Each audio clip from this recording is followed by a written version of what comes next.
Hello, welcome to Ladies Who Question. What did you do this weekend? I feel like you did something. I did something pretty fun yesterday. What? I went to the Sox game, and a friend of ours' son was throwing out the first pitch. Shout out to Riley. He plays football for Notre Dame. Oh, okay. And a lot of these players get money from certain sponsors, and the Sox team, organization, whatever, they sponsor a lot of local athletes. So that's part of his Notre Dame package? Well, it's kind of separate. It started when college players can receive money. Oh, and that's from kind sponsors. Of recent. It is. It's probably 2 years old. Mm-hmm. So I guess the Sox is one of his sponsors. And then they said, hey, you want to come up and throw out a pitch since we sponsor you or we give you money? Or I don't really know how that part works. And he's like, hell yeah. I'm like, yeah. And so he brought some of his teammates and one of the coaches. About 5 or 6 of the players were there. And because the Sox put this on, they gave him a box fully loaded with food and drink. And then the dessert cart comes by that's like the size of this room. I'm familiar. And it was really fun. It was fun to watch somebody throw out the first pitch that we knew. Well, the food at... Oh, the food. The food there is great. I think is it still Levy Restaurants? Well, I don't know. It doesn't matter. But I'm not sure. Well, they have wonderful food. They had great at that food. ballpark. Yeah. And then when you wander around the park, there are so many different stands. Oh. And the aroma as you're entering the ballpark of the grilled onions. Oh, It's my like God. heaven. Yeah. That's when I smell that, I go, oh, obviously I'm going to watch the Chicago Sox play. Yeah. Right. Well, that sounds like fun. So that was fun. The other thing that I want to talk about, and this is a downer, but it's something that I think we need to think about. Ammo vending machines in Texas. I'm not making this up. They've been installed in U.S. grocery stores, and actually they're in 3 different states. Texas was just the one that I remembered. 24/7 access to the bullets. You can get them at any time. Obviously, their vending machines are probably outside of the grocery stores. Do you have to be a certain age to buy ammo? Well, and that was going to that's a good question Okay. because that is what I was kind of wondering. All buyers have to be at least 21 years old. Now, It's like having booze vending machines. well, or remember when we were growing up, they would have cigarette vending machines, which are no longer available. And that's, for me, the ultimate irony of this whole story, because you can't buy cigarettes out of a vending machine anymore. You have to get it from behind a counter, correct? And they yep. are supposed to check IDs. But yet, in Texas and 2 other states, you can buy ammo through a vending machine. I was just kind of... I had to read it a couple times. Right. I thought, what am I missing here?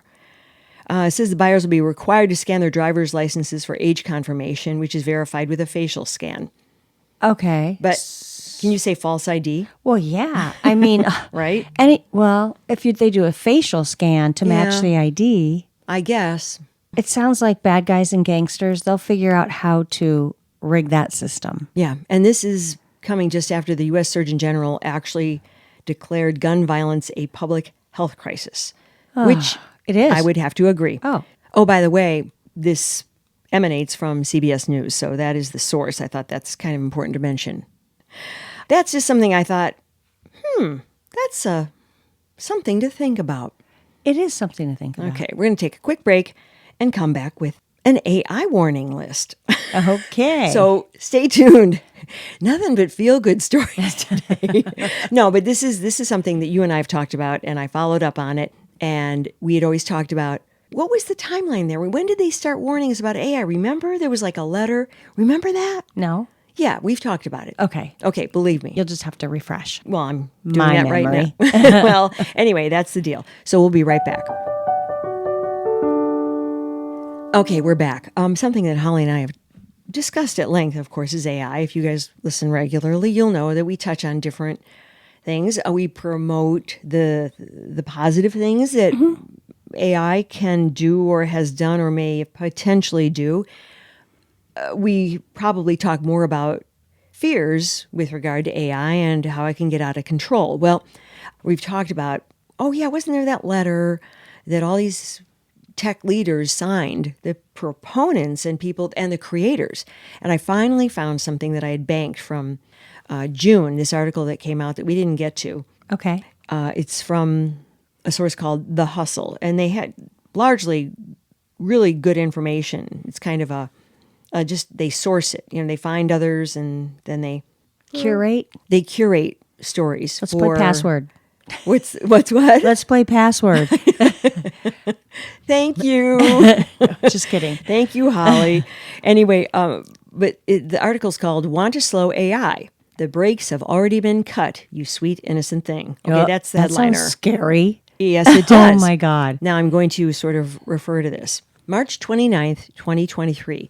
More than 1,000 tech leaders are asking for a pause on AI development, signing a letter about it. You kind of remember now, don't you? I do now remember. Yeah.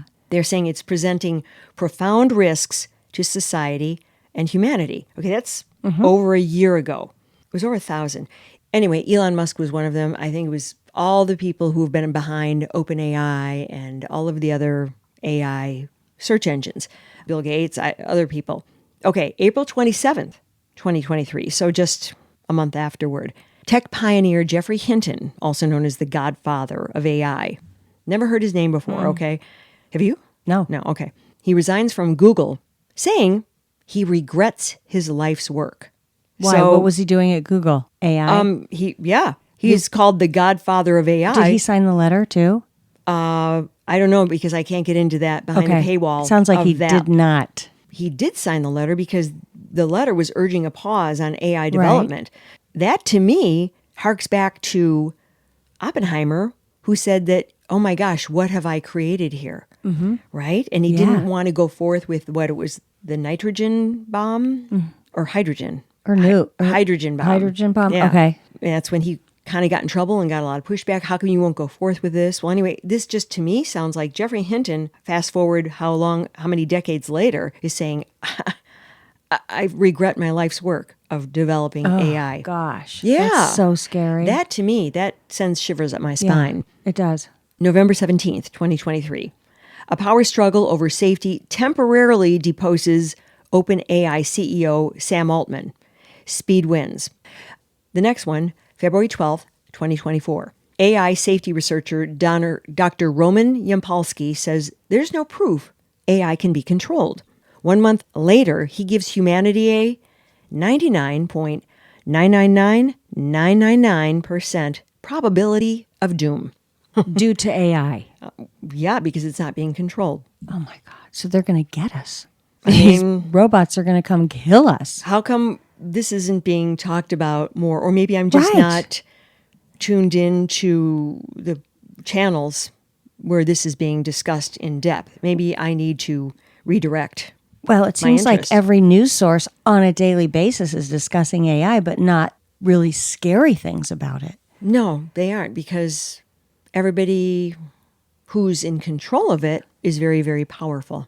You're right. So, March 11, 2024, a report commissioned by the U.S. State Department warns AI could lead to human extinction. Oh, Let me see if I lovely. can open this one.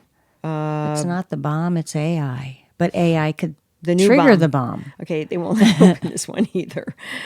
Oh, golly. Clickbait.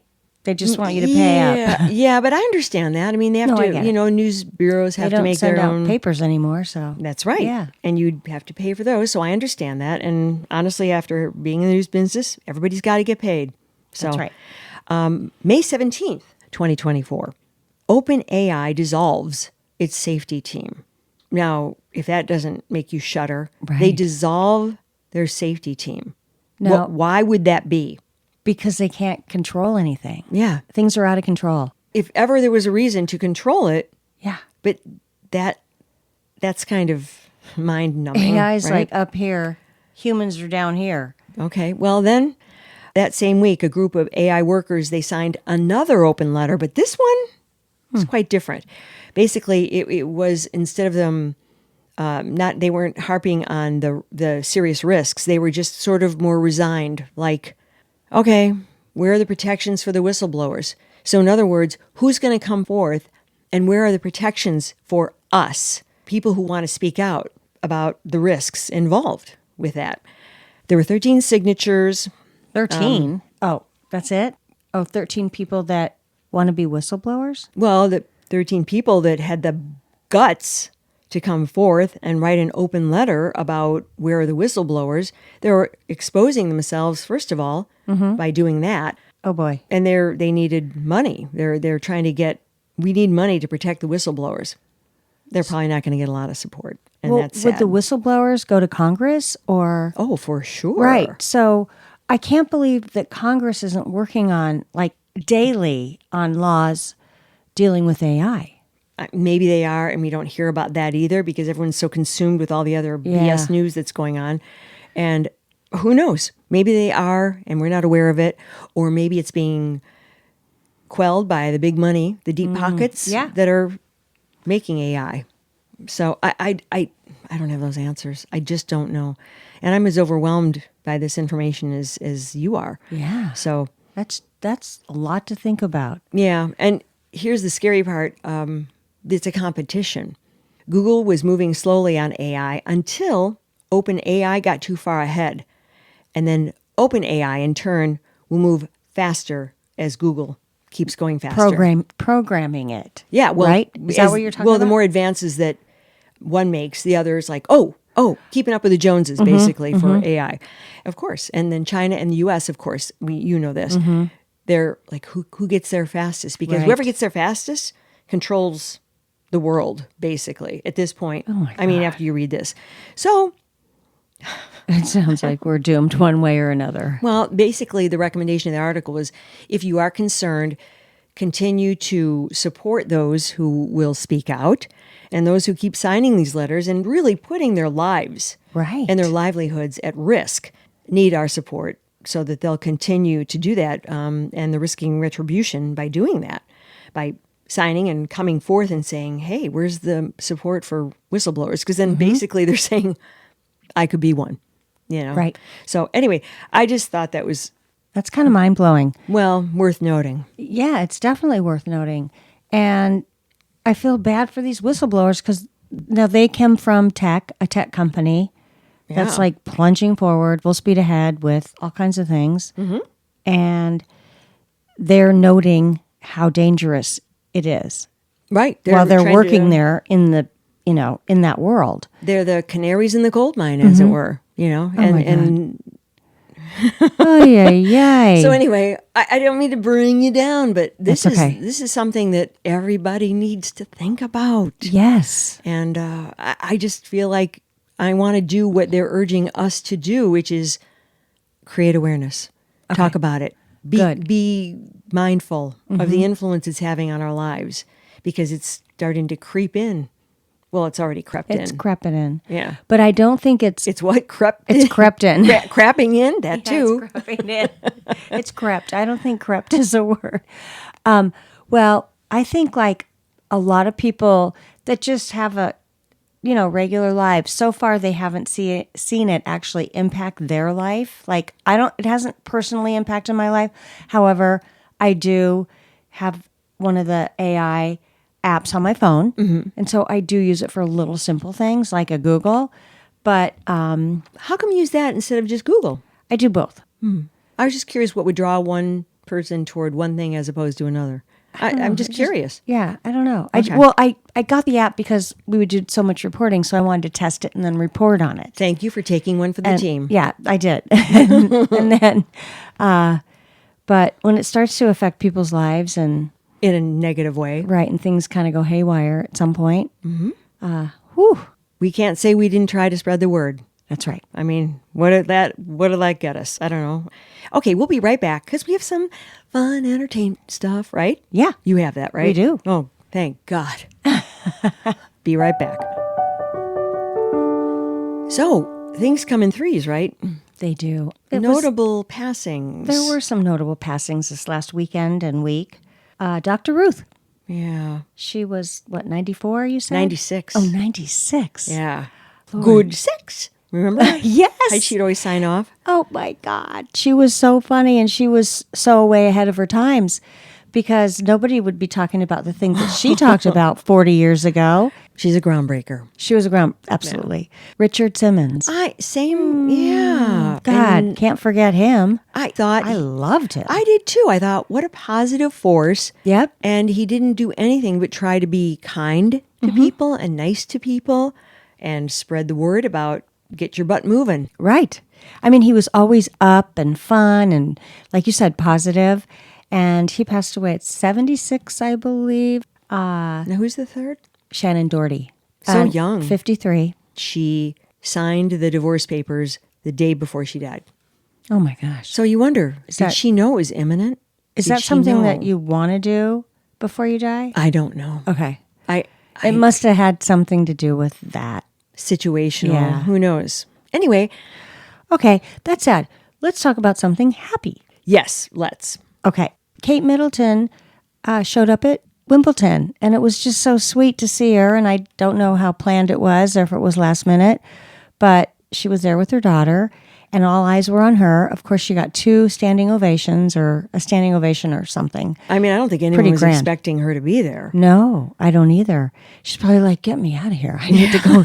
I need to get out. And I know for her, it's such an ordeal. And then everybody speculates everything, Well. but that's her world, unfortunately, because she's so graceful and lovely. And it was fun to see her. She looked great, almost frail. Yeah, frail. Well, those are our sort of, I guess we call them tidbits. Tidbits. News tidbits. A lot of tidbits today. Anyhow, thanks for listening, and be sure to follow us on Instagram. Rate and review us. Please do. We're everywhere. We're on all the platforms. We just need to get like 50 more today. That would be awesome. That would be sweet. And send us an email at LadiesWhoQuestion@gmail.com. Let us know your questions. Because we will call you out by name, Oh, yeah. whether you like it or not. No, I'm just kidding. No. Okay, bye-bye. Bye. Thanks, Harvey. Ladies Who Question is executive produced and edited by me, Lisa Dominique, and also executive produced by Holly Caulfield. Holly also does most of our research, and Claire Caulfield is in charge of technical assistance and social media. Music, My Lionheart. Sketch music by Florian Manx and Matthew Anderson. Thanks for listening. Please subscribe, follow, rate, and review Ladies Who Question on Apple Podcasts or wherever you get your podcasts. Send your thoughts to ladieswhoquestion@gmail.com.